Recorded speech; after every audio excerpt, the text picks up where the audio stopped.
नारद की समस्या। एक बार देवर्षि नारद अपने पिता ब्रह्मा जी के सामने नारायण नारायण का जप करते हुए उपस्थित हुए और पूज्य पिताजी को दंडवत प्रणाम किया। नारद जी को सामने देख ब्रह्मा जी ने पूछा, नारद आज कैसे आना हुआ? तुम्हारे मुख के भाव कुछ कह रहे हैं। कोई विशेष प्रयोजन है अथवा कोई नई समस्या? नारद जी ने उत्तर देते हुए कहा, पिताश्री ऐसा कोई विशेष प्रयोजन तो नहीं है। कई दिनों से एक प्रश्न मन में खटक रहा है। आज आपसे इसका उत्तर जानने के लिए उपस्थित हुआ हूँ। तो फिर विलंब कैसा? मन की शंकाओं का समाधान शीघ्रता से कर लेना ही ठीक रहता है। इसलिए निसंकोच अपना प्रश्न पूछो। नारद जी ने कहा, पिताश्री आप सारे सृष्टि की परमात्मा हैं। देवता और दानव आप ही की संतान है। भक्ति और ज्ञान में देवता श्रेष्ठ है तो शक्ति तथा तपाचरण में दानव श्रेष्ठ हैं। परंतु मैं इसी प्रश्न में उलझा हुआ हूँ कि इन दोनों में कौन अधिक श्रेष्ठ है। और आपने देवों को स्वर्ग और दानवों को पाताल लोक में जगह दी, ऐसा क्यों? इन्हीं प्रश्नों का उत्तर जानने के लिए मैं आपकी शरण में आया हूँ। नारद ने ब्रह्मा जी से अपना प्रश्न बताते हुए कहा। नारद का प्रश्न सुन ब्रह्मदेव बोले, नारद इस प्रश्न का उत्तर देना तो कठिन है और इसका उत्तर मैं नहीं दे पाऊंगा, क्योंकि देव और दानव दोनों ही मेरे पुत्र हैं एवं अपने ही दोनों पुत्रों की तुलना अपने ही मुख से करना उचित नहीं होगा। लेकिन फिर भी तुम्हारे प्रश्न का उत्तर ढूंढने में मैं तुम्हारी सहायता कर सकता हूँ। तुम आज ही देवों और दानवों दोनों को मेरी ओर से भोजन का निमंत्रण भेजो। कल ही हम उनके लिए भोज का आयोजन करेंगे और कल ही तुम्हें तुम्हारे प्रश्न का उत्तर मिल जाएगा कि देव क्यों स्वर्गलोक में है तथा दानव क्यों पाताल लोक में है। इसका उत्तर भी मिल जाएगा।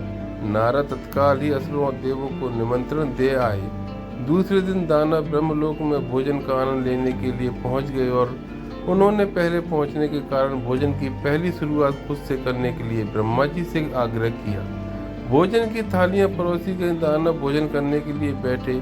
वे भोजन शुरू करने ही वाले थे कि ब्रह्मा जी हाथ में कुछ लकड़ियां लेकर उनके समक्ष उपस्थित हुए और उन्होंने कहा, आज के भोजन की एक छोटी सी शर्त है। मैं यहाँ उपस्थित हर एक अतिथि के दोनों हाथों में इस प्रकार से लकड़ी बांधूंगा कि वो कोहनी से मुड़ नहीं पाए और इसी स्थिति में सभी को भोजन करना होगा। कुछ देर बाद सभी असुरों के हाथों में लकड़ियां बन चुकी थीं। अब असुरों ने खाना शुरू किया, पर ऐसी स्थिति में कोई कैसे खा सकता था? कोई असुर सीधे थाली में मुंह डालकर खाने का प्रयास करने लगा तो कोई भोजन को हवा में उछालकर मुंह में डालने का प्रयत्न करने लगा। दानवों की ऐसी स्थिति देखकर नारद जी अपनी हंसी नहीं रोक पाए। अपने सारे प्रयास विफल होते देख दानव बिना खाए ही उठ गए और क्रोधित होते हुए बोले, हमारी यही दशा की करनी थी तो हमें भोजन पर बुलाया ही क्यों? कुछ देर पश्चात देव भी वहाँ पहुँचने वाले हैं। ऐसी ही लकड़ियाँ आप उनके हाथों में भी बांधिएगा ताकि हम भी उनकी दुर्दशा का आनंद ले सकें। कुछ देर पश्चात देव भी वहाँ पहुँच गए और अब देव भोजन के लिए बैठे। देवों के भोजन मंत्र पढ़ते ही ब्रह्मा जी ने सभी के हाथों में लकड़ियां बांधी और भोजन की शर्त भी रखी। हाथों में लकड़ियां बंधने पर भी देव शांत रहे। वे समझ चुके थे कि खुद अपने हाथ से भोजन करना संभव नहीं है। अतः वे थोड़ा आगे खिसक गए और थाली से अन्न उठा सामने वाले को खिलाकर भोजन प्रारंभ किया। बड़े ही स्नेह के साथ वे एक दूसरे को खिला रहे थे और भोजन का आनंद ले रहे थे। उन्होंने भोजन का भरपूर स्वाद लिया, साथ ही दूसरों के प्रति अपना स्नेह और सम्मान जाहिर किया। यह कल्पना हमें क्यों नहीं सूझी? इसी विचार के साथ दानव बहुत दुखी होने लगे। नारद जी यह देखकर मुस्कुरा रहे थे। नारद जी ने ब्रह्मा जी से कहा, पिताश्री आपकी लीला अगाध है। और युक्ति, शक्ति और सामर्थ्य का उपयोग स्वार्थ हेतु करने की अपेक्षा परमार्थ के लिए करने वाले का जीवन ही श्रेष्ठ होता है। दूसरों की भलाई में ही अपनी भलाई है।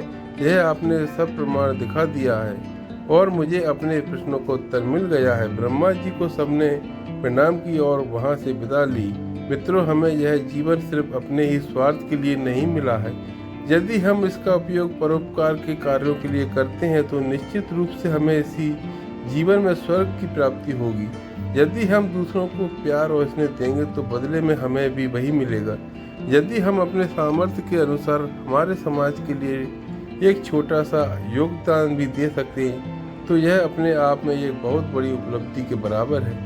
दोस्तों, कहानी पसंद आए तो